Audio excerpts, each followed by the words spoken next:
Friends, this podcast is supported by Viator. With over 300,000 plus experiences across 2,500 destinations in a variety of categories ranging from walking tours and cooking classes to multi-day excursions and helicopter tours, follow my link in the descriptions to get the perks and the discounts.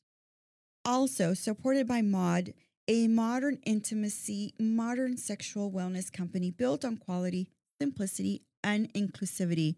They're on a mission to make intimacy better for all of us people.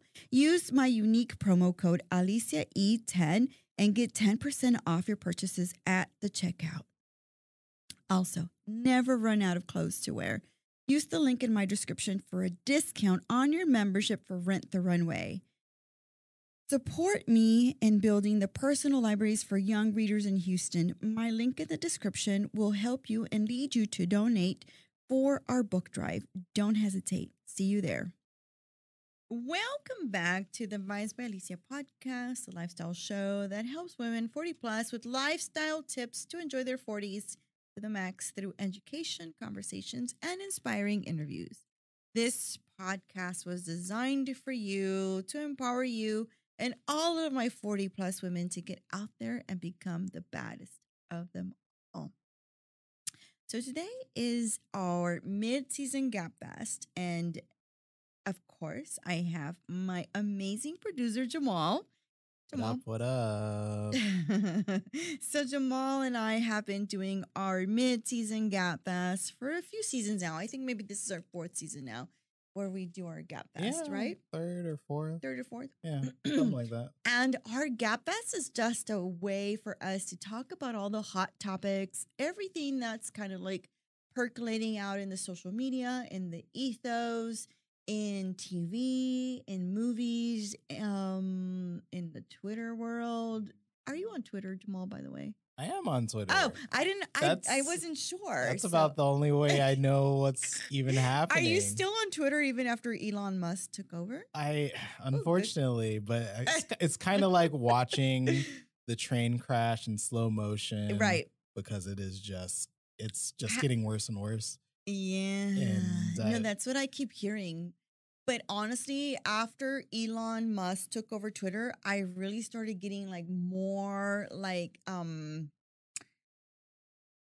curated content about business and real estate, and like it really became better for me, to be honest with you. That's kind of where that kind of social media like went once they saw the writing on the wall for Twitter. Yeah. Where it's like, hey, you can just contact this company on Twitter and they will they'll just talk to you directly from there. But then they realized Twitter was not reliable. So then they're like, you know what? We're just gonna make our own thing. And it's like whatever newsletter or like whatever like individual platform.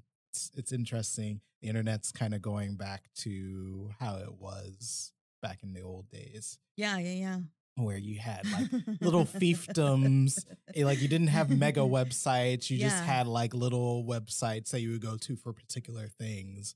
When for the last like 10, 15 years, we've just been going to like these hubs of like, this is Facebook. You do everything on Facebook. Here's Instagram, everything on Instagram. Here's Twitter. And then like your news aggregate websites. I can go on and on about all this stuff. So no, and please do so.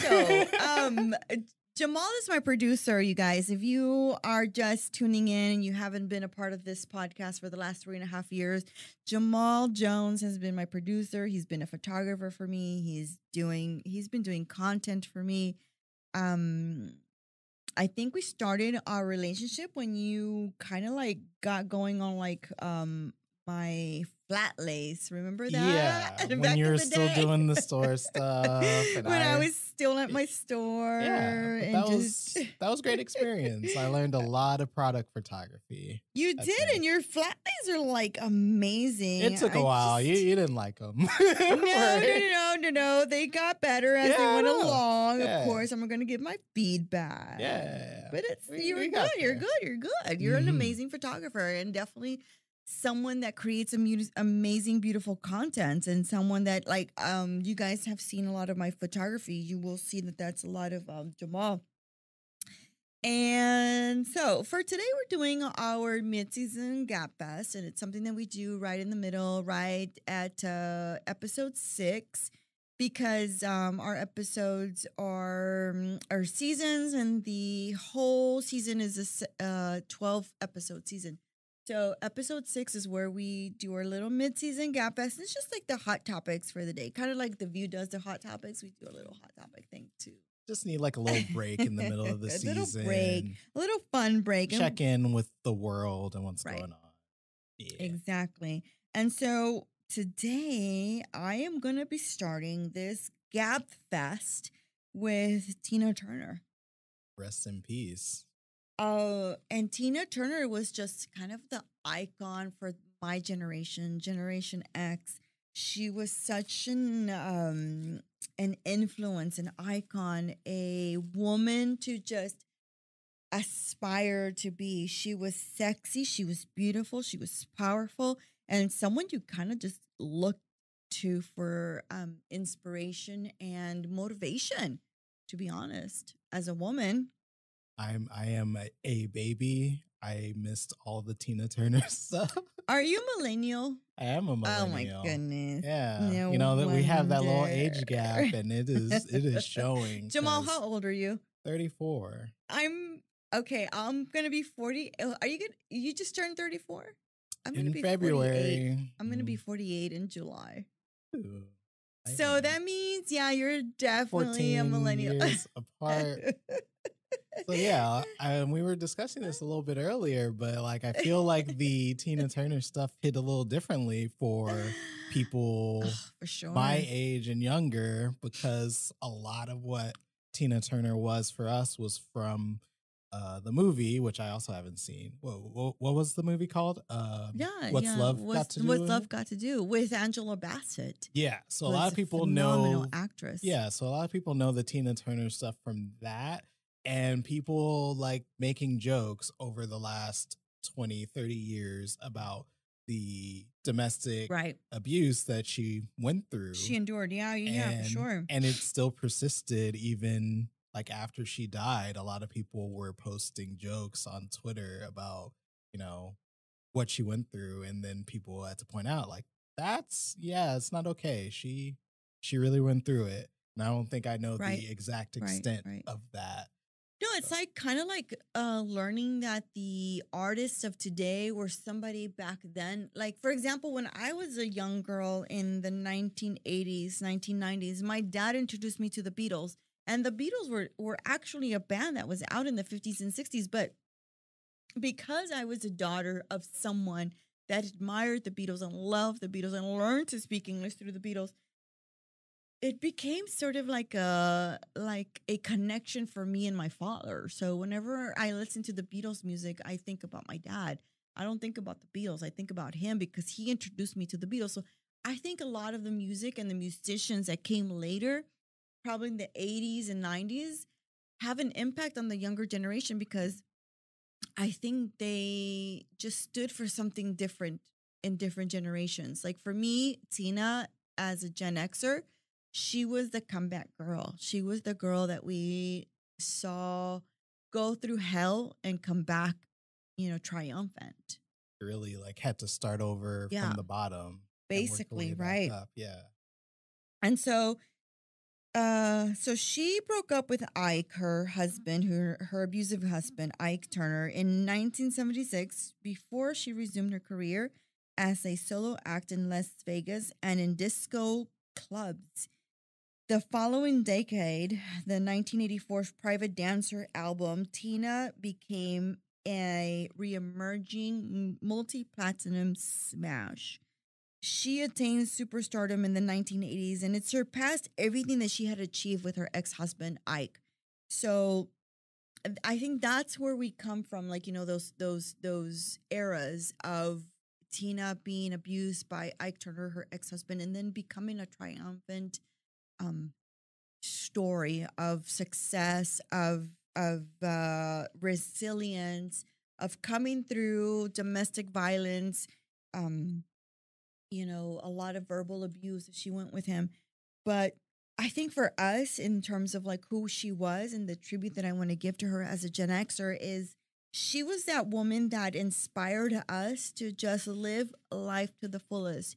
If any of us watch a Tina Turner video, you will remind yourself of her vitality, of her eccentricity, her clothing, her outfits, her legs, the way she danced, the way she just approached the stage in such a exuberant way that you hadn't seen before. I mean, it's probably seen maybe with Madonna, maybe with Whitney Houston a little bit, but Tina was on a whole level all by herself.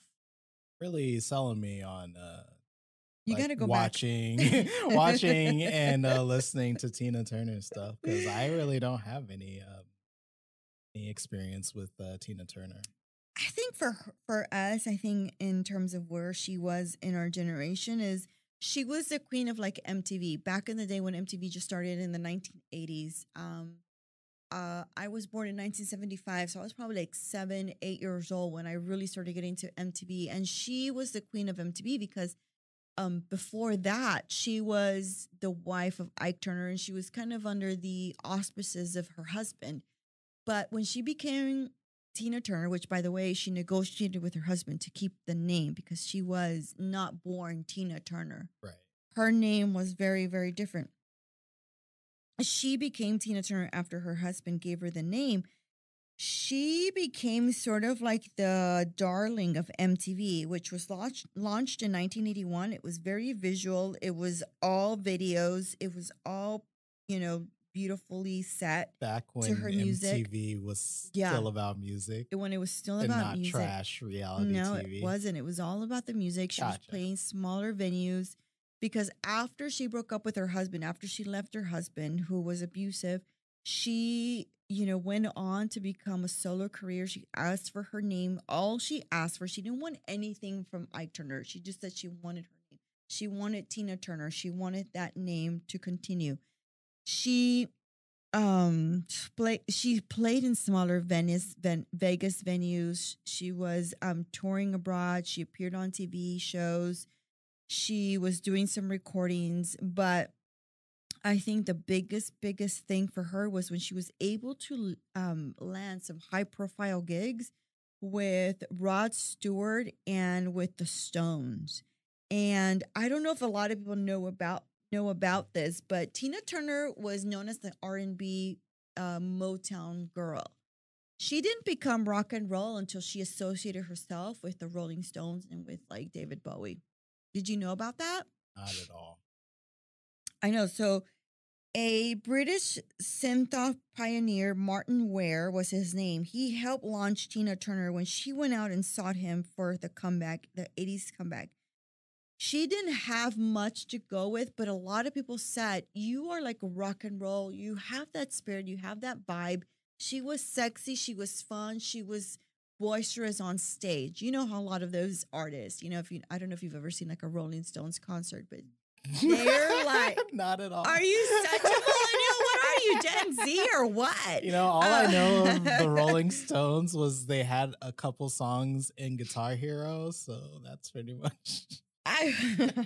Painted Black. I love that song. You're such a that song. Yeah, I don't know anything. So she sought out all of these rock and roll artists because she knew she was a part of it, and they said, "Well, you know what? If you come back as a rock and roll woman, we can definitely give you some platforms." And that's how she did. She sought out a lot of these rock and roll artists, and she became quite the rock and roll girl. And I think it's something that a lot of people don't understand about her, don't see about her. And that's how she kind of became Tina Turner. She created new choreography. She found new producers. She had always worked with the same producer her whole life, which was her husband, Ike Turner. And at this point, she had to become a new person. So her comeback was completely different. She reconstructed her image. I don't know if you remember, but her skirts got shorter. People started to notice that she was like sex on the stage. Yeah, about all I know about Tina Turner and like when she was performing was like the kind of just over the top performances that she did, and like the wild hair and just going nuts on stage. Like that's really the only context for Tina Turner that I have. Yeah, but if you go back before her history, she was very much controlled by her husband. So it Right. was her brand was very controlled. Everything that she did was controlled. Every movement that she made, every person that she collaborated with was controlled. So when she broke up with her husband, who was very abusive, not only physical but also verbal abusive, and she decided that she wanted to go out on her own, she became her own person. She really came into her own self, and she was explosive. Like, her concerts were explosive. She danced to the max. Her outfits were tiny. They were sensual. They were cute. She had the most amazing body for like a 40, 50-year-old woman. Right. She was older. And back in the star. day, like, you saw a 50-year-old woman dressed the way she dressed. You were Right. like, what is she doing? Like, it didn't seem right. Yeah. Nowadays, it seems very natural and very normal. You see a 50-year-old, 60-year-old woman with like a crazy ass beautiful body, which, by the way, recently Martha Stewart came out with she like 78 or something. Sports Illustrated. I think she's 80 now. 80? Yeah. A Sports Illustrated issue in her bikini and looking gorgeous and amazing. I think it just kind of takes you back to those times that the women back then, they weren't considered like sex symbols. If you were past 50 or past 40 at that time. Really, yeah. And past in 2023, like, you know, you see women now and you see Madonna, or you see women in their 50s. Oh, I was like, I don't know if Madonna's a good example. No, but she is still doing her thing, and she's like in her 60s. Yeah, but okay, like, Jamaal. Well, no, what? Didn't we also talk about this about like when she was on? She did her whole facelift. Yeah, the facelift. She's getting BBLs and stuff, and she's like, I know. You know, like, I get that she still wants to like live the life, but at some point you kind of gotta let it go a little bit. But I don't know if they want to let it go so much, as opposed to like they just want to stay alive and stay relevant for the community. I think if you were to go back and listen to Madonna's music, even today in 2023, you can still find some relativity. You can still find something that you're gonna love and enjoy and dance to. I mean, like, was it? Maybe it was her last album, like the one time she performed at the Super Bowl, which I think was about 10-ish years ago, and that is most of the current Madonna that I know. But that song went over well. I think it was 2011. So I think what I'm trying to say is, like, women in their 40s, 50s, and 60s, they are not has-beens. They are still reinventing themselves. They're still becoming something. They're still developing a audience for themselves. And I think even young people nowadays can still go back and listen to Madonna or Tina Turner and be like, oh, I relate to this. This is amazing. This is something that I can feel attracted to or attached to. Yeah, right. Well, I mean, like the thing that I think about, and like, I'm just a wrestling fan, so I like think about wrestling. Oh, you mean like Cyndi Lauper back in the day? Well, I mean, yeah, Cyndi Lauper was a part of WrestleMania and stuff, but in wrestling, basically, once in the old days, nowadays not so much, but like before, once you were past 25, you were done. Like, your career was like over, and I feel like that was the case for a lot of women in entertainment, where it's like once they pass like 30 or 40, then they weren't, seen as valued, or they're like, oh, you're old news, and then we got to usher in the next, No, and I can see that as something that was like conveyed in media, or maybe something that was put out with the PR machine or whatever the news outlet said. But if you go to a club nowadays, you go to a club in 2023, you're going to hear music from Madonna. You're going to hear music from Michael Jackson. You're going to hear music from Prince. You're going to hear Tina Turner, because they are the people that transcend time. They really do. And maybe you're listening to the music in more of like a pumped up way because it's a club, but ultimately their music is just unique and it stands kind of on its own. And I think what's happening nowadays is a lot of young people don't realize that that you still can look back at those eras, the 80s, maybe the 70s, the 60s, as a time that constructed and maybe builds upon what we have today. It was a start.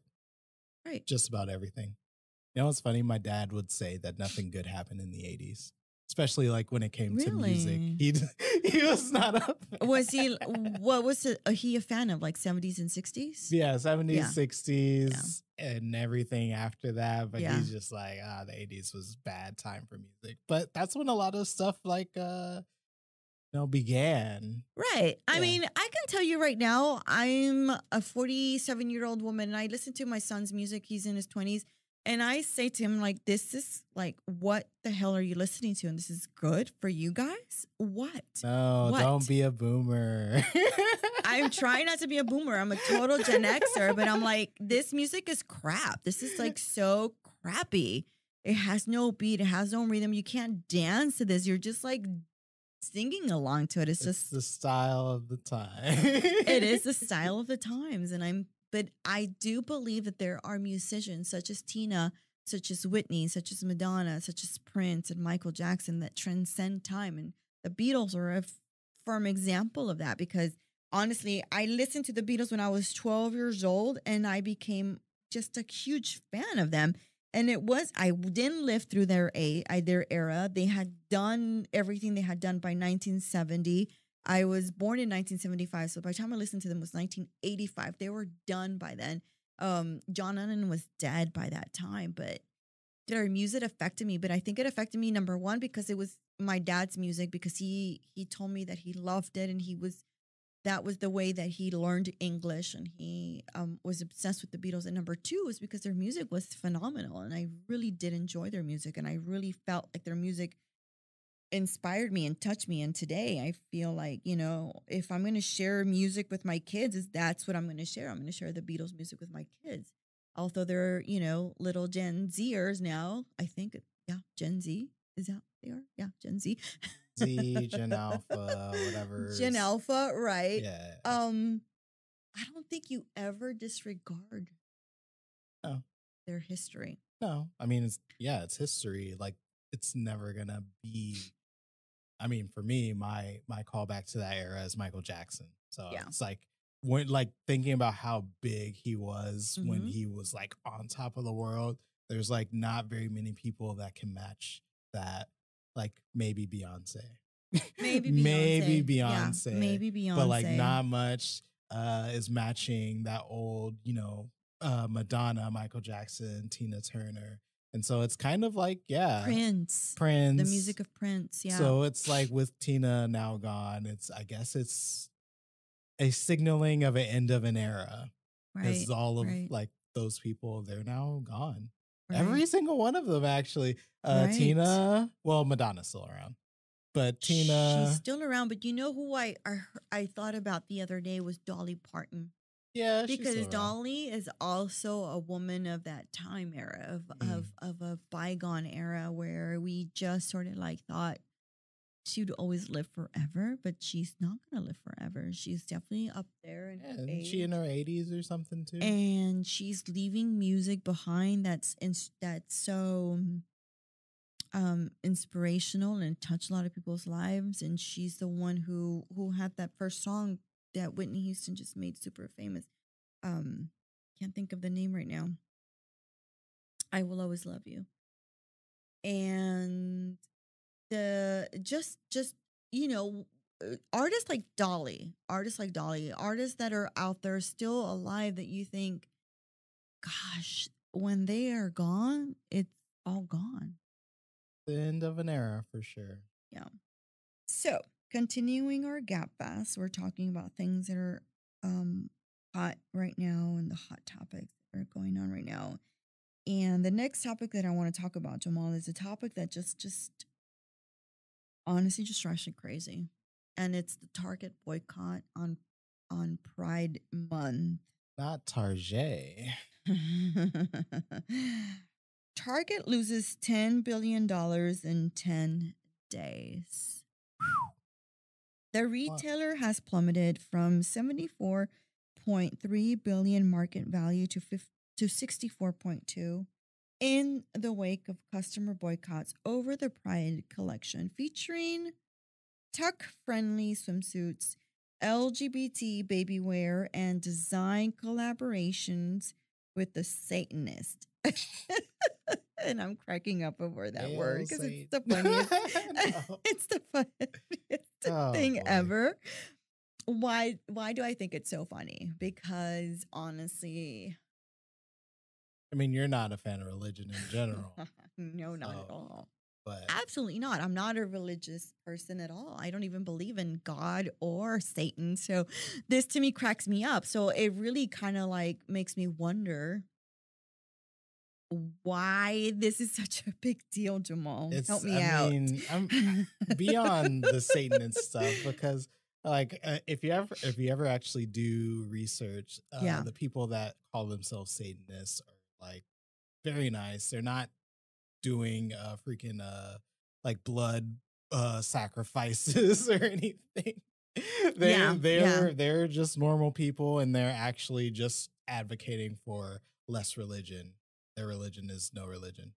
Right, no religion. But other than that, the whole LGBTQ stuff and how Target backed down from that is a real it's disappointing, like how they kind of caved to pressure, because I was reading the stories and they were, you know, basically once they got called out on it in these southern states, one of which that we call home, they either took down their Pride Month stuff or they just moved it to a completely different area of the store and kind of just tried to downplay their involvement in it, which, you know, at this point, I just like, why? Like, we've gotten so far to come back from.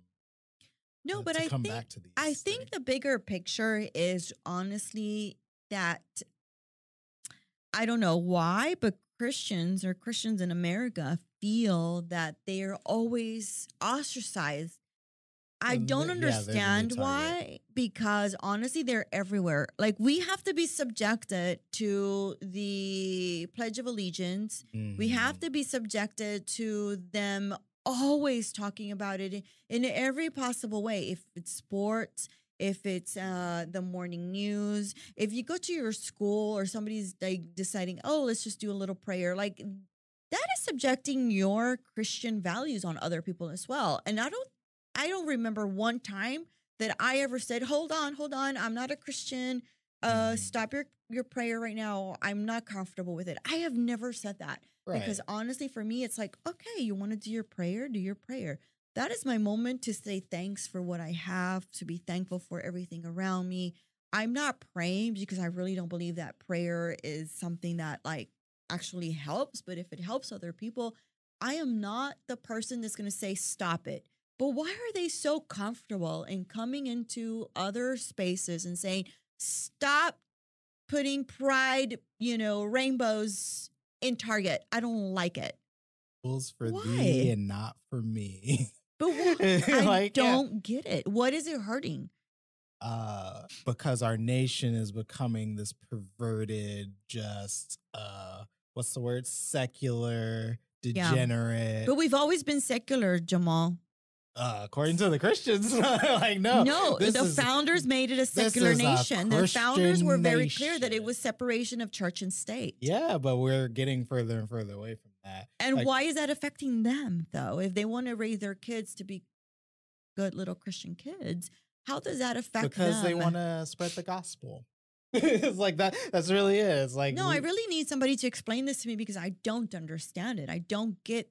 Because rage. A lot of it is like spreading the gospel, securing your place in heaven, and standing by the Bible, which has a lot of rules that applied to 2,000-year-old cultures that have no relevance to today. Yeah.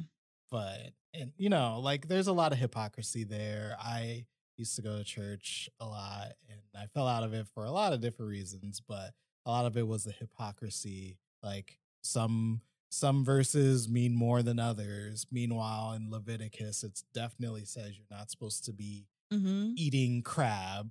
You're not supposed to have tattoos. Right. You know, don't lay with a woman when she's on her period and all this other stuff. But, you know, we just forget about that, or like, oh, well, in the New Testament, Jesus made all that okay. So the old stuff doesn't matter anymore. But also they will go by the same Old Testament rule that's also in Leviticus. You know, a man shall not lie with another man like a woman or whatever in terms of the LGBTQ homosexuality stuff. Yeah. And they've like taken that to mean a homosexual, like against homosexuality when it wasn't. That's not necessarily the case. And I mean, there's a whole history lesson I can go in on. No, and I think the history lesson needs to be taught, needs to be spoken about, because, you know, honestly, for me, when I was 19 years old, I just came to the conclusion that I didn't believe in any of that, even though I was raised a Catholic girl and I was raised to believe in God. I just read so much. I just learned so much. I went into like a huge research period in my life from 19 to 21 to 23 and even after I was married at 25, when I got married in the Catholic Church because that was something that made my parents happy. Yeah, it made my mom and my dad happy, and it made his mom happy because she was raised in the Catholic Church. So that, you know, you just kind of like feel like you're born into a religion because that's what your parents brought you into. And when I got married and I was, you know, doubting because I was a doubter for so many years, and I just decided that I just could not believe this rhetoric or this, I want to call it nonsense because I don't want to disrespect people. You're there, yeah. I'm not wanting to disrespect anybody, but I'm just gonna say, what is it? The dogma. I did not believe in the dogma. I could not in good faith get myself around the dogma and believe a lot of the things that were spewed, whether they were Christian, Catholic, it didn't matter, all of it. I just went through a period of like complete deconstruction, and I came out of it just feeling so happy, Jamaal, and just so free. And it's something that I don't talk about, and I never talk about this topic. You know why? Because I do not want people inviting me to their church, because that's the first thing they do. Yeah, they want to hug you and they say, we love you. You know what? Why don't you just come to our church and, you know, and hear the word it's of this the whole Lord. thing. I feel so sorry for you. You must be so sad and so depressed. And I'm completely none of those things. I'm actually quite happy and quite alerted to everything that's going on in my world. Yeah, it's a whole thing about faith. And, you know, like, faith, at least this kind of faith, really means that you have to put aside some other beliefs and just you have to put aside reason. And reason, that's what I meant. And logic. Like, you really do. Because if you look at it in a logic way, it's like, it doesn't make sense. If you look at it in a reasonable way, it doesn't make any sense. And a lot of the human existence is trying to search for meaning in a world that doesn't make sense. Because even like thinking of stuff like the Big Bang. So if you believe that the Big Bang happened, which is the, you know, running theory that it's what happened and started the universe, it's just like one day there was just a massive explosion out of nothing. It's like, well, why did that explosion happen? Was there a reason for it? No, Not and people want an necessarily. explanation. Everybody wants to have an explanation for it. Everybody wants to know what happens after you die. Right. And I get that. And we don't have an answer because we don't have anybody that comes after their death and says, oh, this is what I see. This is what happens. You actually meet God. Because a lot of it is just not true. It's just a cognitive story that they create for themselves to make themselves feel better and to make sense of the world, of the world and the potential just like non-existence of death, if we're going that route. Like people don't remember what it's like before they were born, in which it might be the same after you die. It's just you didn't exist. But the hate that comes from Christian groups the boycott that comes from Christian groups is so antithetical to what America really was built upon, to be the salvation for those people that did not want to be, consumed by the Puritanicals, by the Anglican Church, by the Lutheran Church. Of course, we were settled by those groups, but at the same time, it was a place to get away from it. You know what I'm saying? You know what I learned recently? I mean, we all heard the stories of the pilgrims, and they came to escape from religious persecution. But part of the reason they came to escape from religious persecution was because they were just the crazy out there people. They were the outcasts. They were like the actual outcasts, but they were like believing really crazy stuff. Yes. And then that stuff has now persisted in our culture still persists. for so long, which is why we have some of the things of just being so PC, maybe. No, not PC. We get the ick for nudity and sexuality because we've grown up to be ashamed of just actual natural stuff. Heaven forbid you see a nipple on a woman, even when breastfeeding, which is a natural thing. Exactly. But let's go watch the new terror murder movie 5000 where just all sorts of unspeakable stuff is happening on screen, and that is fine in a lot of societies. So no, we are a country. The United States of America was established by the Puritans, by those ostracized people that everybody saw in England as the nuts. And they said, oh, if you think we're nuts, and we're going to go to America and we're going to establish ourselves in America. And that's where they came. And little by little, they've established themselves in this country. And then the Christian right came to existence in the 1980s with Ronald Reagan, and there's a lot of that came about. It keeps coming back, and it does come back because it is. If you study the history, which by the way, you have to be self-learned in this. You cannot expect for the school system to teach you about this. This is something that you have to learn yourself. You've got to go to the library. You've got to go to Google. You've got to find all this information on your own because you're not going to get it from a regular school system. Absolutely never. I mean, ever. I get all of my information from American Patriot First.com. So I don't know if that's what the internet is free. You can just look up anything and people will believe it. So honestly, there's no excuse why you are still believing a lot of that.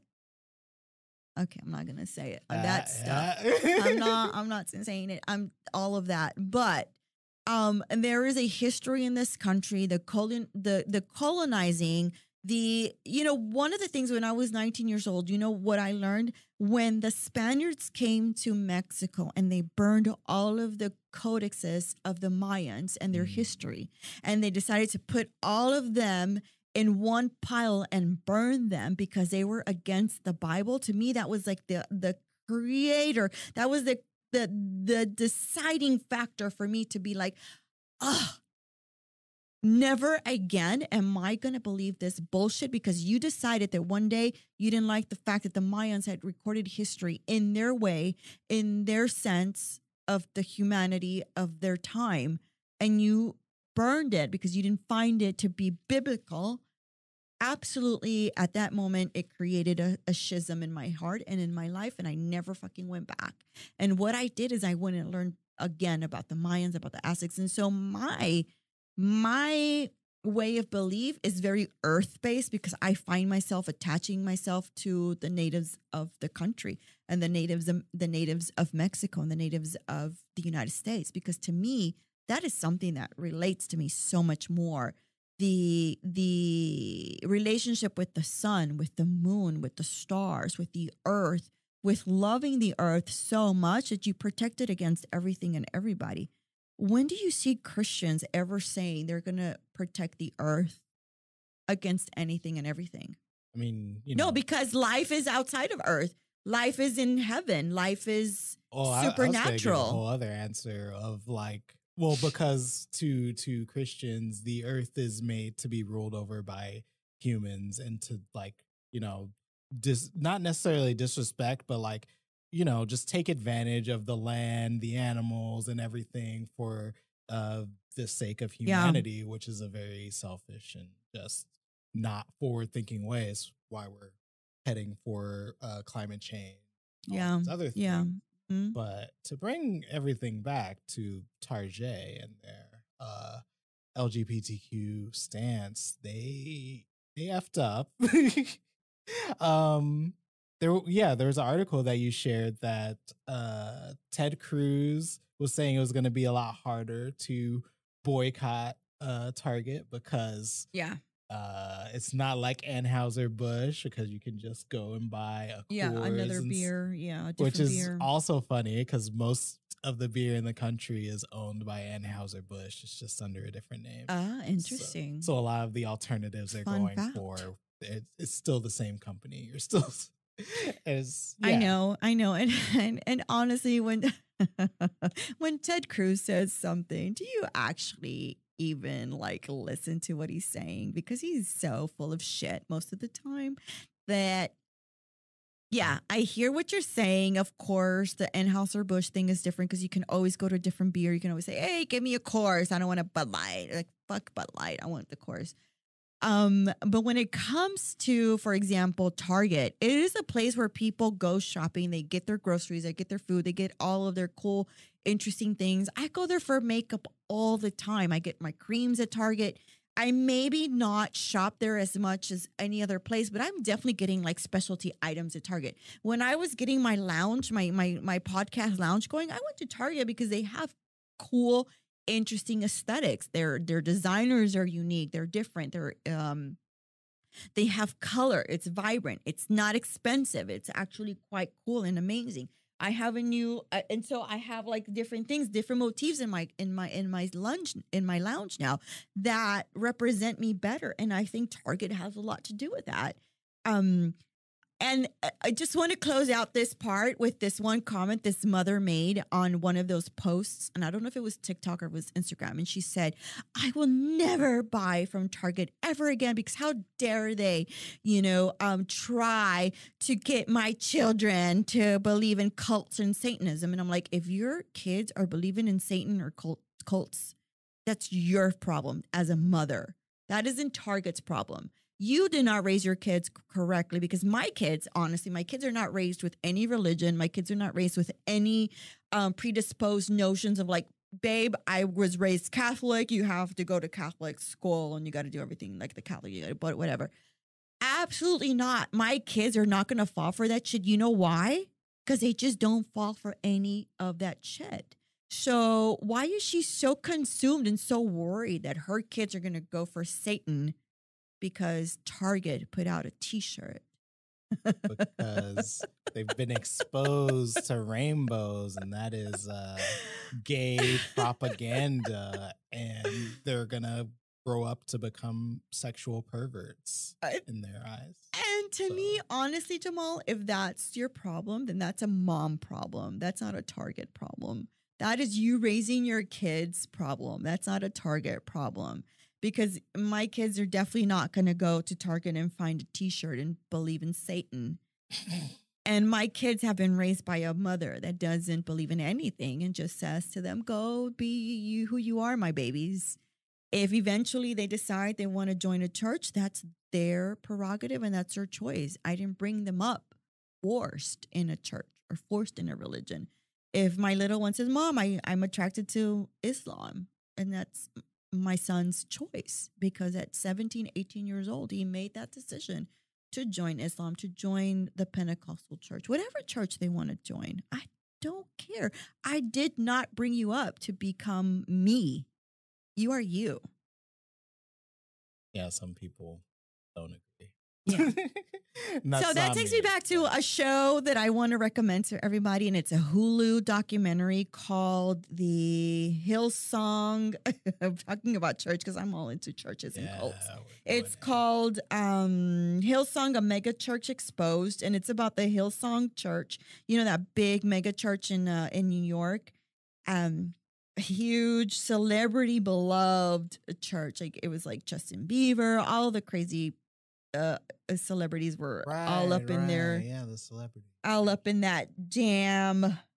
Go watch it, because then you'll see how these pastors actually go from like the top to the bottom, because honestly they don't have a leg to stand on. It's about that guy, the Carl Lentz guy, Brian Houston. It's a Pentecostal church, and there's a lot of really good info on how they use money, how they're grifters, how they use the tax exemptions for their benefit. Oh yeah.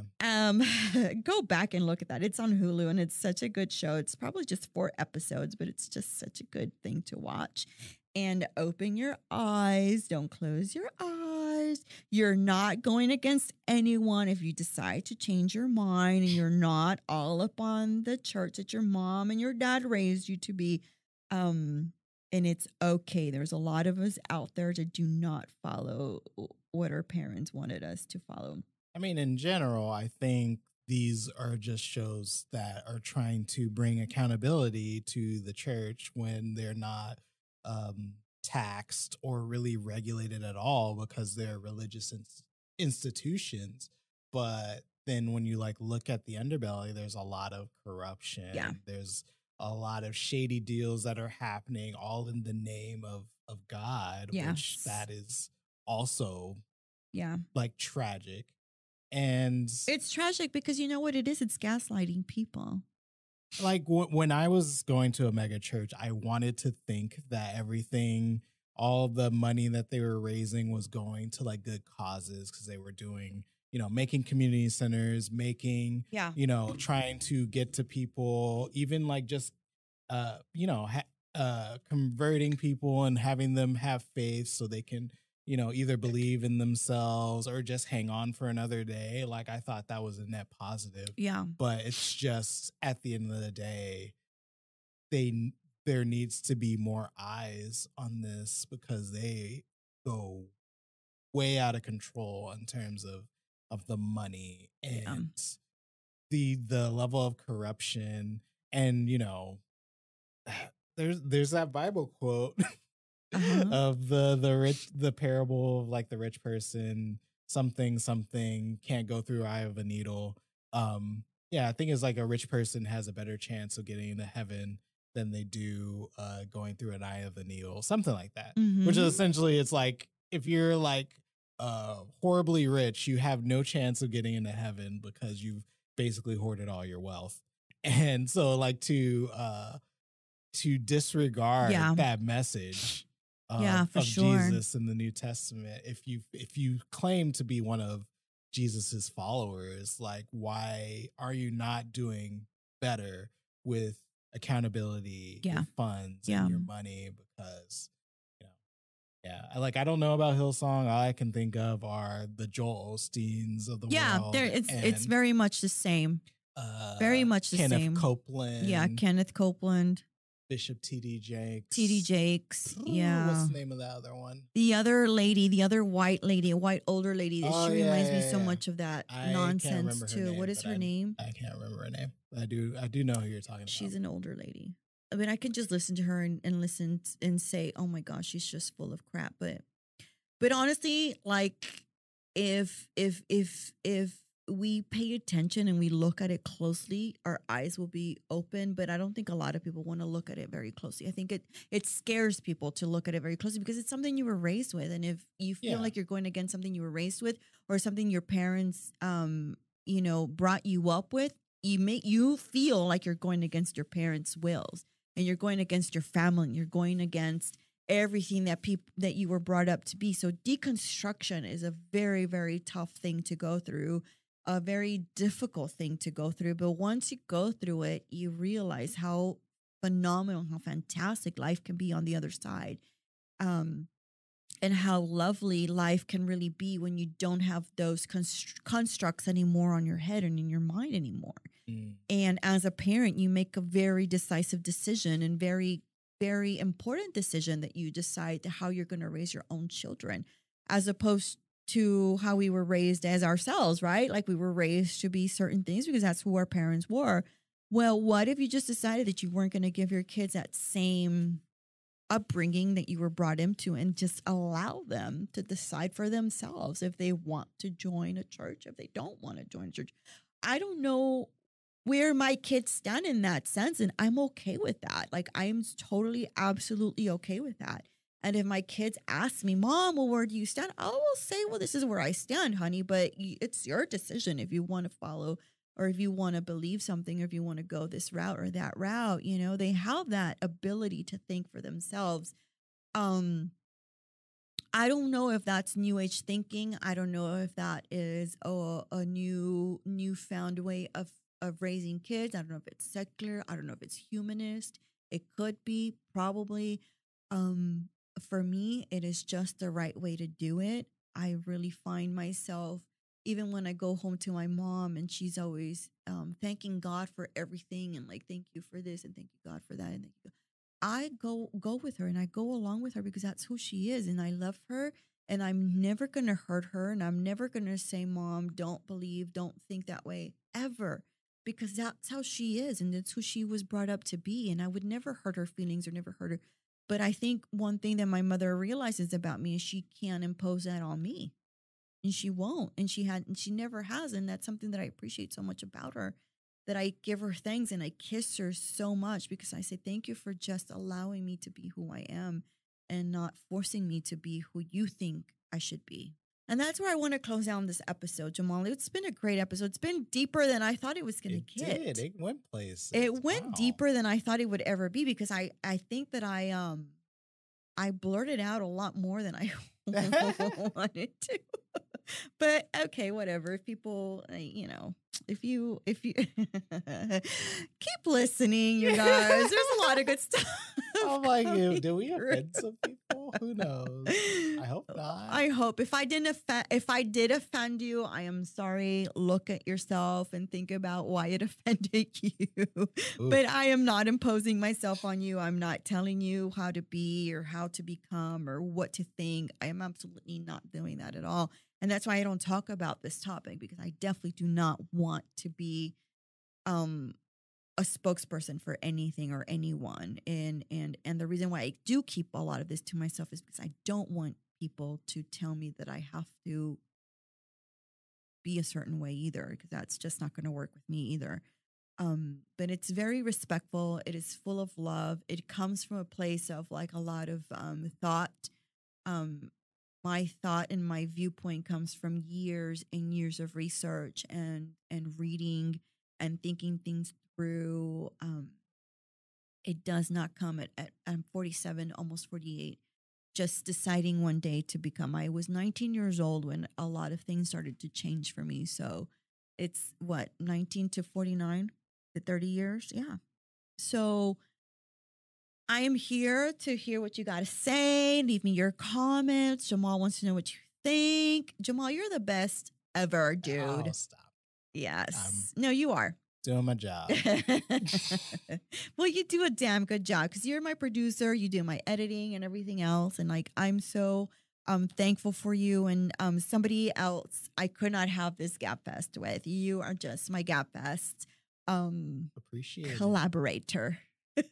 You're very welcome. Happy to be here.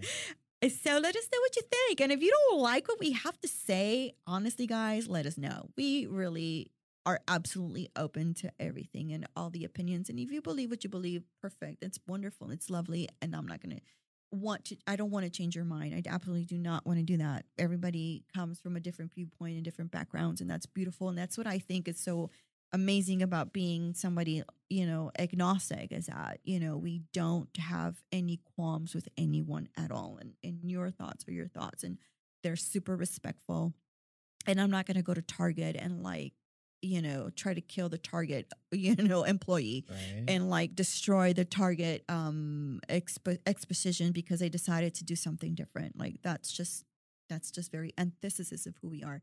So let us know what you're thinking. We can't wait. And this is our mid-season Gabfest. Woo! Season 10, episode 6. Jamaal, it's season 10. Season 10. Dude, how do we get to season 10? time. It's like time marches on. Go to our website, www.aliciaelatati.com. It is a new website. It is changing. It's all coming over to that. And I've got some really great courses on there. I can also help you set up your own podcast. Jamaal is a fantastic producer and editor. If you ever need somebody to come and help you with that, let us know. That's what we're here for. Thank you, Jamaal. Thanks.